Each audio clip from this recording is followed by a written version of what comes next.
नमस्ते मित्रों, जय श्री कृष्णा, राधे राधे। आप सभी मित्रों का स्वागत और अभिनंदन। मित्रों, मधुरम हिंदी के इस डिजिटल प्लेटफॉर्म पर आप सभी मित्रों का स्वागत करता हूं। मित्रों, स्वमूल्यांकन सीरीज के अंतर्गत आज हमारी 36वीं क्लास है और इस 36वीं क्लास में भी हम कहानी विधा के संदर्भ में कुछ चुनिंदा वन लाइनर प्रश्न, क्योंकि एक महत्वपूर्ण विधा है मित्रों कहानी विधा, और इस कहानी विधा के संदर्भ में प्रश्न हमारे समक्ष निश्चित रूप से आएंगे। तो मैं चाहता हूं कि शायद इतने प्रश्न आपको बताएं कि अब इससे बाहर कोई भी प्रश्न नहीं जाएगा। एक बार जितने भी मित्र जुड़े हैं वो सब बधाई के पात्र हैं, तैयारी कर रहे हैं। ज़्यादा दबाव में नहीं आना है, खूब पढ़ना है, आनंद के साथ पढ़िए। थोड़ा तनाव जरूर लगेगा लेकिन ज़्यादा लेना नहीं है मित्रों। तो शुरुआत करते हैं दोस्तों सुविचार से। लक्ष्य सही होना चाहिए। आपका लक्ष्य सही है, दिशा सही है तो फिर देखो आप, है ना, खूब मेहनत करिए।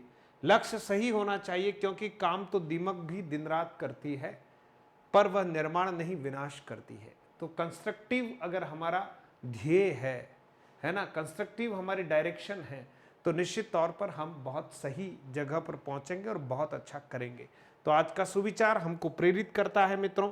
और साथ ही साथ हमारे जितने नए मित्र हैं, अब कुछ फर्स्ट ग्रेड से संबंधित हमारे कुछ महत्वपूर्ण चुनिंदा प्रश्नों को अब मैं अपलोड करूंगा टेस्ट सीरीज में।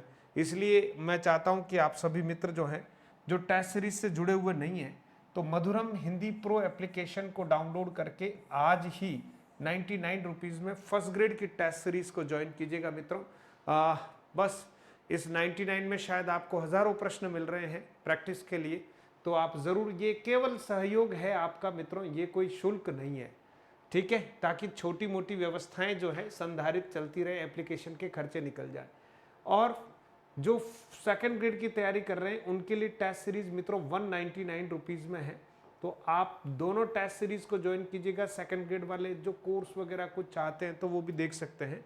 बस मधुरम हिंदी प्रो एप्लीकेशन को आप डाउनलोड कीजिए। डाउनलोड करते ही सभी विद्यार्थियों को एक हिंदी व्याकरण का कोर्स फ्री और 2 टेस्ट सीरीज सबको फ्री मिलेगी, तो इसका भी आप लाभ उठाइएगा। चलिए शुरुआत करते हैं कहानी विधा की। फर्स्ट ग्रेड और सेकंड ग्रेड में प्रस्तावित है विशेष रूप से। ये जो टॉपिक है बड़ा महत्वपूर्ण है मित्रों, और वन लाइनर क्वेश्चन के माध्यम से कोशिश करेंगे कि आपको बहुत कुछ जानकारी दे दें। आइए पहला प्रश्न, आप भी ज़रूर कमेंट के द्वारा बताएं। 1950 ईस्वी, आपको ध्यान है प्रयोगवाद का लगभग समापन है 1951 में, ठीक है। तो 1950 ईस्वी के बाद कहानी के क्षेत्र में नव प्रवर्तित आंदोलन को क्या नाम दिया गया? यानी 1950 के बाद कहानी के क्षेत्र में एक नया आंदोलन जो है वो प्रकट हुआ, प्रारंभ हुआ। उस नए आंदोलन को आखिर किस नाम से जाना जाता है? तो उत्तर आप जरूर बताइएगा। मैं भी अपनी ओर से कोशिश कर रहा हूं कि उत्तर आप तक पहुंचाऊंगा, लेकिन आप भी जरूर बताएं मित्रों। ये जो नया आंदोलन है, इस आंदोलन का नाम था नई कहानी। बहुत सरल है मित्रों, नई कहानी आंदोलन 1950 ईस्वी के बाद कहानी विधा क्षेत्र में प्रवर्तित हुआ निश्चित तौर पर। अब आप देखिए मित्रों, अगला प्रश्न जो है वो प्रश्न, नई कहानी आंदोलन के प्रमुख प्रवर्तक कौन कौन से थे? तो मित्रों, प्रमुख प्रवर्तक में राजेंद्र यादव, मोहन राकेश, कमलेश्वर के साथ साथ मनु भंडारी, निर्मल वर्मा और उषा प्रियमवदा जो है वो नई कहानी आंदोलन के प्रमुख प्रवर्तकों में से एक है। तो ध्यान रखिएगा, नई कहानी आंदोलन के प्रमुख प्रवर्तक किस किस को माने गए हैं? तो राजेंद्र यादव का योगदान है, मोहन राकेश का है, कमलेश्वर का है, इसके साथ साथ मनु भंडारी, निर्मल वर्मा और उषा प्रियमवदा का भी बड़ा महत्वपूर्ण रोल है, ये आपको ध्यान रखना है। फिर अगला प्रश्न है, नई कहानी पत्रिका के संपादक कौन थे? एक नया प्रश्न है। नई कहानी नाम से आंदोलन भी प्रारंभ हुआ, नई कहानी नाम से एक पत्रिका का भी प्रकाशन हुआ, तो उस पत्रिका का प्रकाशक कौन था, संपादक कौन था? तो मित्रों, इसका उत्तर है भैरव प्रसाद गुप्त। याद रखिएगा, भैरव प्रसाद गुप्त, भैरव प्रसाद गुप्त, ठीक है। तो नाम क्या था दोस्तों? भैरव प्रसाद गुप्त जो है इसका नाम था। आगे बढ़ते हैं। देखिए, नई कहानी की प्रथम कहानी नामवर सिंह के अनुसार कौन सी है? भाई, नई कहानी आंदोलन जो प्रारंभ हुआ तो नामवर सिंह के अनुसार नई कहानी की पहली कहानी कौन सी है, ये प्रश्न है। तो नामवर सिंह के अनुसार नई कहानी की पहली कहानी बताइएगा दोस्तों। ठीक है, ये क्लास जो है मित्रों आप सबके लिए परीक्षा के दृष्टिकोण से आप देखना, छोटे छोटे प्रश्न आप तक पहुंचाने का प्रयास कर रहा हूं। काव्य शास्त्र के और बाकी प्रश्न भी इसी तरह से मैं आप तक पहुंचाऊंगा।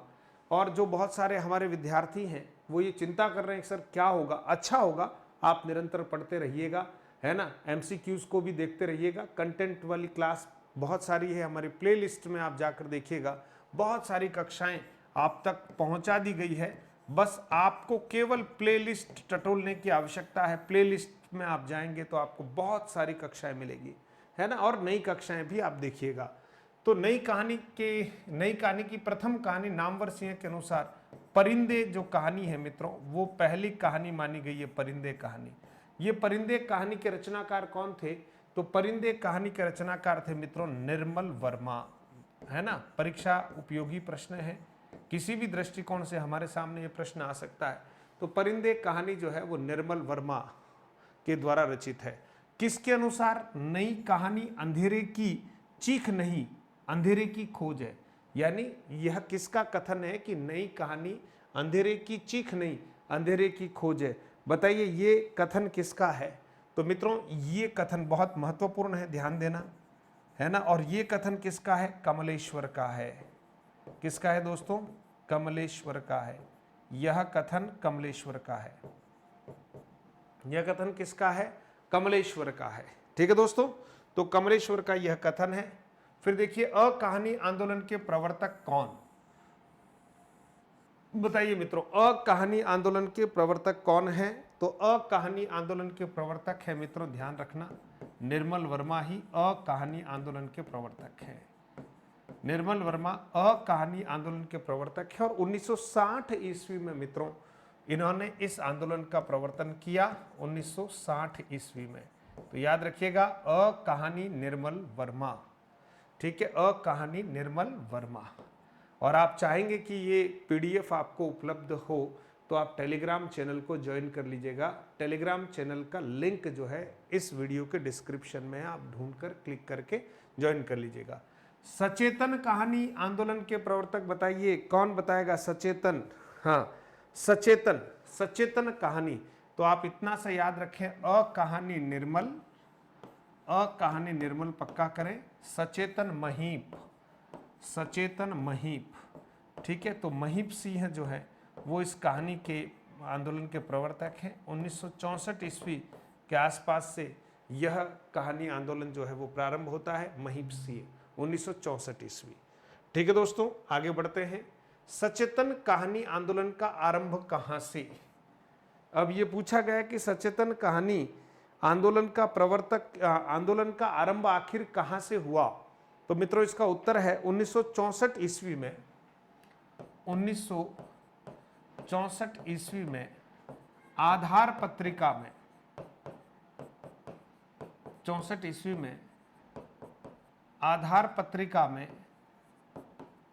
सचेतन कहानी विशेषांक से, सचेतन कहानी विशेषांक से इसका प्रारंभ होता है। सचेतन कहानी विशेषांक से, विशेषांक से इसका आरंभ होता है। सचेतन कहानी विशेषांक से इसका आरंभ होता है। सहज कहानी आंदोलन के प्रवर्तक कौन? बताइए मित्रों, सहज कहानी आंदोलन के प्रवर्तक कौन? बहुत अच्छा प्रश्न है। सहज कहानी आंदोलन के प्रवर्तक कौन? जिनका संबंध प्रेमचंद से है, थोड़ा हिंट दे रहा हूं। तो सहज कौन? याद रखिए सहज अमृत, सहज अमृत। तो सहज क्या है मित्रों? अमृत है। तो सहज कहानी आंदोलन के प्रवर्तक हैं अमृत राय। कौन है दोस्तों? अमृत राय। ठीक है, और सन देखेंगे अमृत राय का 1968 ईस्वी, 1968 ईस्वी। ठीक है, अमृत राय 1968 ईस्वी, 1968 ईस्वी। ओके, नई कहानियां पत्रिका के माध्यम से, है ना, नई कहानियां पत्रिका के माध्यम से, है ना, इस आंदोलन का प्रारंभ हुआ। किसने किया है? अमृत राय ने।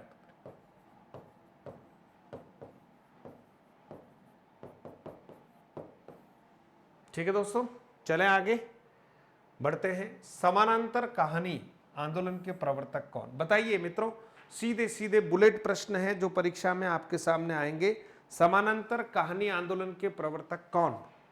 तो समानांतर कहानी आंदोलन के प्रवर्तकों में प्रमुख नाम लिया जाएगा कमलेश्वर। कमलेश्वर जो है उन्होंने समानांतर कहानी आंदोलन का प्रवर्तन किया। ये कहानी आंदोलन 1972 ईस्वी के आसपास से प्रारंभ होता है। तो याद रखिएगा समानांतर कमलेश, है ना। तो कमलेश्वर जो है वो समानांतर कहानी आंदोलन के प्रवर्तक है। सक्रिय कहानी मित्रों, अगली कहानी है सक्रिय कहानी। ठीक है, सक्रिय कहानी आंदोलन के प्रवर्तक कौन है?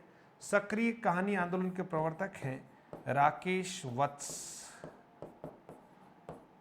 कौन है? राकेश वत्स।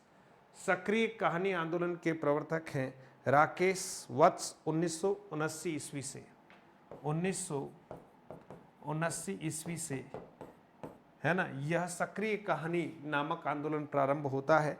मंच पत्रिका के माध्यम से यह कहानी आंदोलन प्रारंभ हुआ, मंच पत्रिका के माध्यम से। ठीक है दोस्तों, मंच पत्रिका के माध्यम से। अगले प्रश्न की ओर बढ़ रहे हैं दोस्तों। अगला प्रश्न देखिएगा। हाँ, अगला प्रश्न हमारे सामने है समकालीन कहानी आंदोलन। समानांतर नहीं पूछा है, समकालीन कहानी आंदोलन के प्रवर्तक कौन? तो समकालीन गंगा प्रसाद विमल।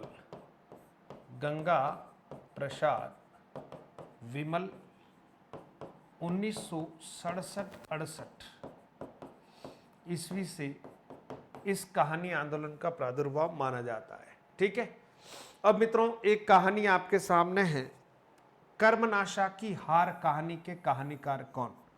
कर्मनाशा की हार कहानी के कहानीकार कौन? ऑप्शन भी दिए जा सकते हैं मित्रों, लेकिन जब कंटेंट मजबूत करना हो ना तो थोड़ा दिमाग में रखना है ना। फिर ऑप्शन तो थोड़े मिलते जुलते भी आते हैं, तो कंटेंट क्लियर करना है। कर्मनाशा की हार शिव प्रसाद सिंह की कहानी है।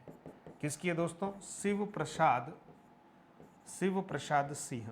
ठीक है, शिव प्रसाद सिंह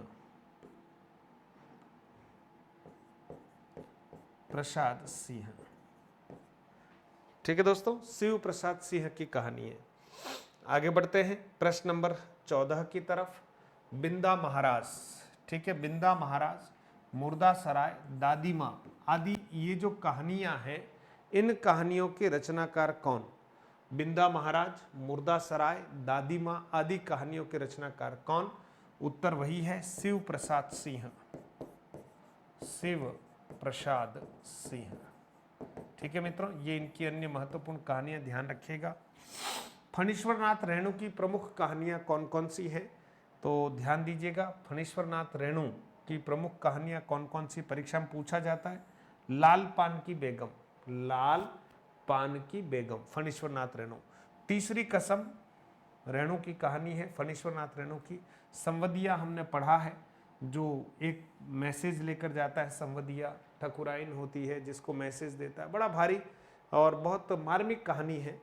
पहलवान की ढोलक आपने कहानी अच्छे से पढ़ी होगी, है ना। 11th-12th में ये कहानी कोर्स में थी, है ना। पहलवान की ढोलक तक धा धिंग धड़िक धड़िक धड़िक धड़िक, इस तरह से पहलवान आते हैं, आपस में लड़ाई करते हैं, है ना। पूरे गांव में हैजा फैल जाता है। पहलवान अपनी ढोलक के माध्यम से कहीं न कहीं सारे गांव वालों को आशा बंधाता है। आदिम रात्रि की महक और मारे गए गुलफाम, ये प्रमुख कहानियां। हालांकि बहुत सारी कहानियां लिखी है, लेकिन प्रमुख कहानियों की जब बात आ रही है तो फणीश्वर नाथ रेणु की प्रमुख कहानियां ये आपके सामने। ठीक है दोस्तों, चलें आगे। पान फूल कहानी संग्रह किसका है? बताइए जल्दी से, पान फूल कहानी संग्रह किसका है? पान फूल कहानी संग्रह किसका है दोस्तों, बताओ। पान फूल कहानी संग्रह किसका है? याद आ रहा है वो कमेंट के माध्यम से बताएं, और नहीं आ रहा है तो कम से कम अभी मैं उत्तर बताऊंगा उसको पक्का करें। मार्कंडेय मित्रों, पान फूल कहानी संग्रह किसका है? मार्कंडेय। पान फूल कहानी संग्रह किसका है? मार्कंडेय का। ठीक है, कल्पना पत्रिका में ध्यान देना, पत्रिका का नाम है कल्पना पत्रिका में मार्कंडेय, अच्छा प्रश्न है, किस नाम से लेख लिखा करते थे? नया प्रश्न हो सकता है, आपने सुना हो इसको या नहीं सुना हो। कल्पना पत्रिका में मार्कंडेय किस नाम से लेख लिखा करते थे? तो मित्रों, कल्पना पत्रिका में मार्कंडेय चक्रधर नाम से लेख लिखा करते थे। किसके नाम से दोस्तों? चक्रधर नाम से लेख लिखा करते थे। बहुत बढ़िया मित्रों, चक्रधर के नाम से, बहुत बढ़िया। ठीक है, अगले प्रश्न की ओर बढ़े। अगला प्रश्न क्या कह रहा है? एक और जिंदगी किसकी प्रसिद्ध कहानी है? ये तो आप सब लोग बता सकते हैं, इसका उत्तर जल्दी बताइए। एक और जिंदगी किसकी प्रसिद्ध कहानी है? जो आधुनिक नगरीय बोध की कहानियां लिखने में जिनका महारत है, जिनको महारत हासिल है ना, उन्हीं की कहानी है एक और जिंदगी। और इसका सही उत्तर है मित्रों मोहन राकेश। मोहन राकेश, मोहन राकेश। तो मेरा मानना है कि ये क्लियर हो गया आपके। आगे बढ़ते, भारत विभाजन पर आधारित मोहन राकेश की कौन सी कहानी है? भारत विभाजन पर आधारित मोहन राकेश की कौन सी कहानी है? तो आपने नाम सुना होगा, हाँ आपने सुना होगा मलबे का मालिक। कहानी का नाम सुना? मलबे का मालिक। तो मलबे का मालिक बिल्कुल ठीक है, मलबे का मालिक, मलबे का मालिक। आगे बढ़ते हैं, नगरबोध की कहानियों के प्रख्यात रचनाकार कौन? नगरबोध की कहानियों के प्रख्यात रचनाकार कौन? मित्रों अभी हम नाम ले ही रहे थे, इसका सही उत्तर है मोहन राकेश। सही उत्तर क्या है? मोहन राकेश। नगरबोध की कहानियों के प्रख्यात रचनाकार कौन है? मोहन राकेश। ठीक है, मोहन राकेश की प्रमुख कहानियां कौन कौन सी है? फिर आपके सामने प्रश्न आ गया है। इंसान के खंडहर मोहन राकेश की प्रमुख कहानी है। जानवर, और जानवर बहुत महत्वपूर्ण है, ध्यान रखना, मोहन राकेश से संबंधित प्रश्न आते ही आता है। डॉक्टर, एक और जिंदगी, फौलाद का आकाश, मिस पाल और परमात्मा का कुत्ता, वासना की छाया में। ये कुछ प्रमुख कहानियां हैं, अन्य कहानियां भी हैं, लेकिन कुछ प्रमुख कहानियां जो परीक्षा के दृष्टिकोण से उपयोगी है वो मैंने यहाँ पर आपके सामने रखने का प्रयास किया है, वासना की छाया में। ठीक है दोस्तों, चलिए आगे बढ़ते।